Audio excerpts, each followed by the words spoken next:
Hello and नमस्ते traders. कैसे हो आप सब। आशा है कि आप सभी अच्छे होंगे और सभी ट्रेडर्स अच्छे से ट्रेडिंग कर रहे होंगे। दोस्तों, आज आपका सभी का स्वागत है हमारे प्राइज एक्शन ट्रेडर चैनल में। तो चलिए शुरू करते हैं अपना रिटेल ट्रेडर्स साइकोलॉजी का पहला पार्ट। फ्रेंड्स, आज हम देखेंगे कि रिटेल ट्रेडर को ऐसा क्या करना चाहिए जिससे उसका लॉस ना हो। तो फ्रेंड्स, आजकल ज़्यादातर ट्रेडर्स मार्केट में ट्रेडिंग करने आते हैं, तो उसमें 99% ट्रेडर्स ऑप्शन ट्रेडिंग करना पसंद करते हैं। तो ऑप्शन ट्रेडिंग में बाइंग हो या फिर सेलिंग हो, 90% ट्रेडर्स उसमें से बाइंग की ओर चले जाते हैं, क्योंकि उनका कैपिटल बहुत कम होता है। और ऐसे सारे कम कैपिटल वाले ट्रेडर्स रिटेल ट्रेडर्स में आते हैं। तो यह जो परसेंटेज का आंकड़ा मैंने निकाला है वह केवल एक अंदाज़ा है, लेकिन मेरा जहाँ तक मार्केट में स्टडी है उस आधार पर मैं यह बोल सकता हूँ कि 90% या उससे अधिक लोग ऑप्शन बाइंग करना ही उचित समझते हैं। तो जो भी हो, आज हम यह देखेंगे कि ज़्यादातर रिटेल ट्रेडर ही मार्केट में क्यों ज़्यादा लॉस करते हैं, और या फिर यूँ कहिए कि सबसे ज़्यादा रिटेलर ही लॉस खाते हैं।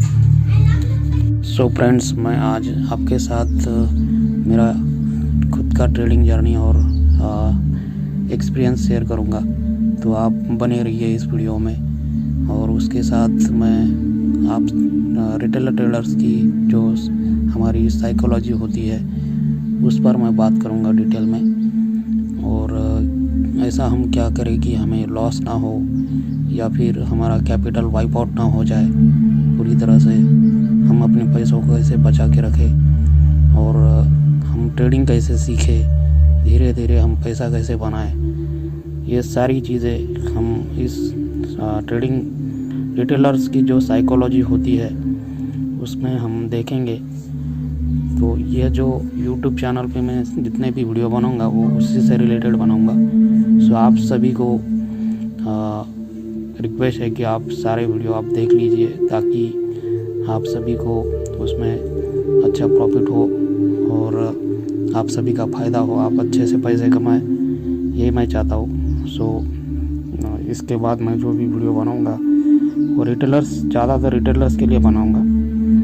उसमें अगर कोई ट्रेडर प्रॉफिटेबल है और एक मिड लेवल या उससे हाई लेवल का ट्रेडर है, मीन्स जिसका कैपिटल अभी अच्छा खासा है और जो अभी प्रॉफिटेबल ट्रेडर है, वह इस वीडियो को स्किप भी करे या फिर ना देखे तो नो प्रॉब्लम।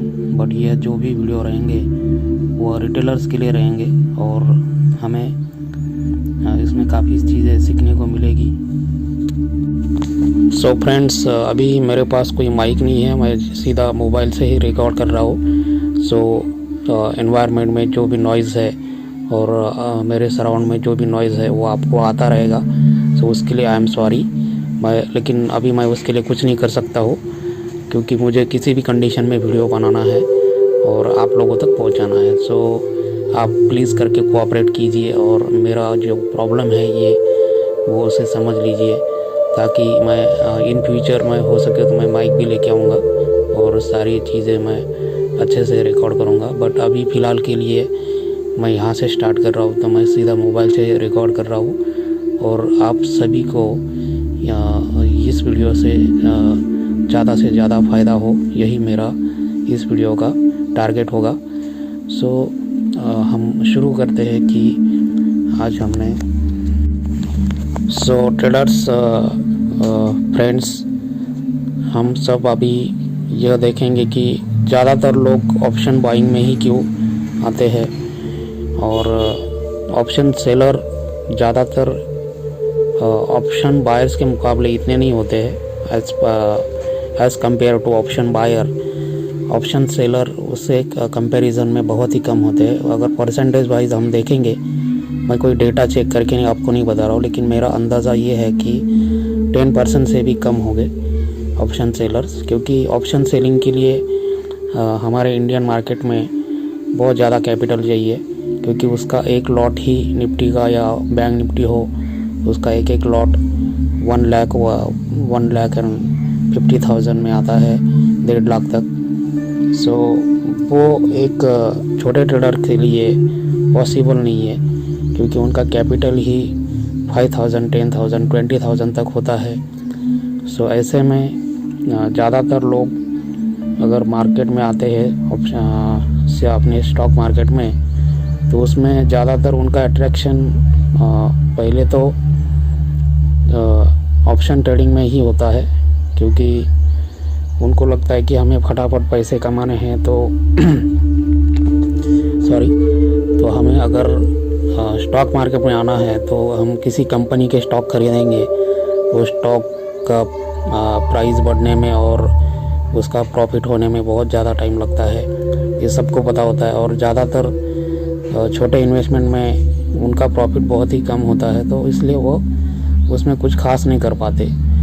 तो यही एक रीज़न होता है कि ज़्यादातर लोग ऑप्शन ट्रेडिंग की ओर अट्रैक्ट होते हैं, क्योंकि ऑप्शन ट्रेडिंग में उनको लगता है कि हम कम अमाउंट में ज़्यादा से ज़्यादा पैसे कमाएंगे, और हमारा अगर लक चल जाए तो हम जल्दी से जल्दी अच्छा खासा पैसा इसमें कमा सकते हैं। बस यही एक रीज़न है कि इंडिया में ज़्यादातर लोग ऑप्शन ट्रेडिंग की ओर चले जाते हैं। और कुछ स्मार्ट लोग होते हैं, या फिर यूँ कहिए कि जिनका कैपिटल अच्छा होता है और जिनको थोड़ा बहुत या फिर अच्छा खासा नॉलेज होता है ट्रेडिंग का, वो लोग स्टार्टिंग से ही सेलिंग की साइड आते हैं, क्योंकि उनका कैपिटल होता है उनके पास। और या फिर यूँ कहिए कि उन्हें मार्केट का एक्सपीरियंस होता है, उस बेस पे वो किसी भी कंडीशन में कैपिटल अरेंज करके या फिर अपना पहला इन्वेस्टमेंट लेके ऑप्शन ट्रेडिंग में आते हैं, तो सीधा सेलिंग में ही आते हैं। बट उसका मेन रीज़न वही है कि उनके पास कैपिटल ज़्यादा होता है, मतलब उनके पास पैसा ज़्यादा है, तो सीधी सी बात है कि वो सेलिंग में जाएंगे। अब यहाँ पर हम देखेंगे कि या फिर आप सभी को पता ही होगा कि भाई ऑप्शन बाइंग और ऑप्शन सेलिंग क्यों करना है, क्योंकि वो बेसिक है, उसके ऊपर हम ज़्यादा बात नहीं करेंगे, क्योंकि हमें आगे की साइकोलॉजी भी देखनी है। सो मैं थोड़ा आपको बताऊंगा कि ऑप्शन बाइंग इसलिए की जाती है क्योंकि पैसा कम है, और ऑप्शन सेलिंग इसलिए की जाती है क्योंकि पैसा ट्रेडर्स के पास ज़्यादा है, या फिर यूँ कहिए कि वो ट्रेडिंग कर सकता है ऑप्शन सेलिंग में। ऑप्शन सेलिंग में मेन रीज़न ये है कि उधर जो ऑप्शन बायर का प्रीमियम डिके होता है, या फिर यूँ कहिए थीटा डिके होता है टाइम के अकॉर्डिंग, वो सीधा प्रीमियम ऑप्शन सेलर को मिलता है और वही उसका फ़ायदा होता है। तो ये मेन रीज़न है।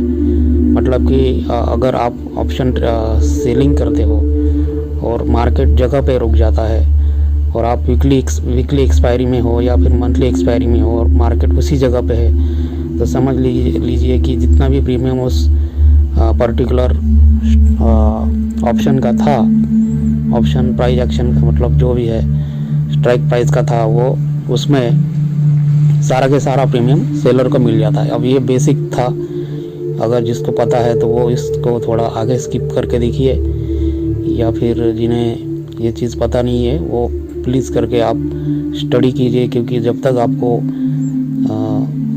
थीटा डीके क्या होता है और मतलब ऑप्शन ट्रेडिंग करते टाइम अगर आपको प्रीमियम डीके कैसे होता है, ये बेसिक ही आपको नहीं पता, तो आप ऑप्शन बाइंग या सेलिंग कुछ भी नहीं कर सकते।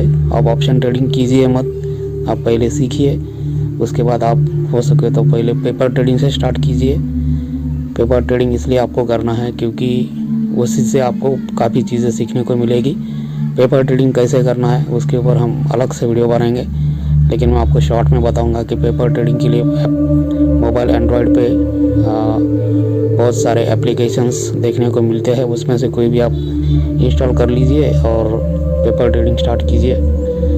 पेपर ट्रेडिंग का मेन मीनिंग तो वही होता है कि जो पेपर पे सीधा, पहले लोग जब एप्लीकेशन नहीं था तब पेपर पे ही ट्रेडिंग करते थे, इन द सेंस कि जो प्राइस अभी चल रहा है उसको किसी पेपर पे लिख लिया पेन से, और अभी हमारा जो डायरेक्शन है मतलब बाइंग का या सेलिंग का जो भी है, या फिर कॉल लिया या पुट लिया, उसके हिसाब से हम वो राइट डाउन करेंगे।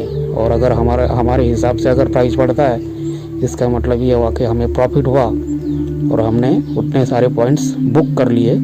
वो सारी चीज़ें पेपर पे हम लिखते हैं, इसीलिए हम उसको पेपर ट्रेडिंग कहते हैं। या फिर उसमें लॉस भी हुआ तो हम लोग उसको राइट डाउन करते हैं।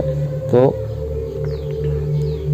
यूँ समझ लीजिए कि हम उसे पेपर ट्रेडिंग करते हैं। तो ये तो हुआ बेसिक, बट अभी हम देखेंगे कि यही चीज़ अगर एप्लीकेशन में आती है मोबाइल पे, जैसे कि अभी आप लोगों को पता ही होगा कि ज़ेरोधा है, एंजल वन है और बहुत सारे एप्लीकेशन जैसे ग्रो भी है।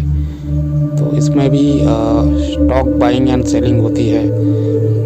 जैसे कि कोई कंपनी के स्टॉक्स शेयर खरीद लिए और उसको बेच दिया, ये तो हुआ बेसिक कंपनी से रिलेटेड।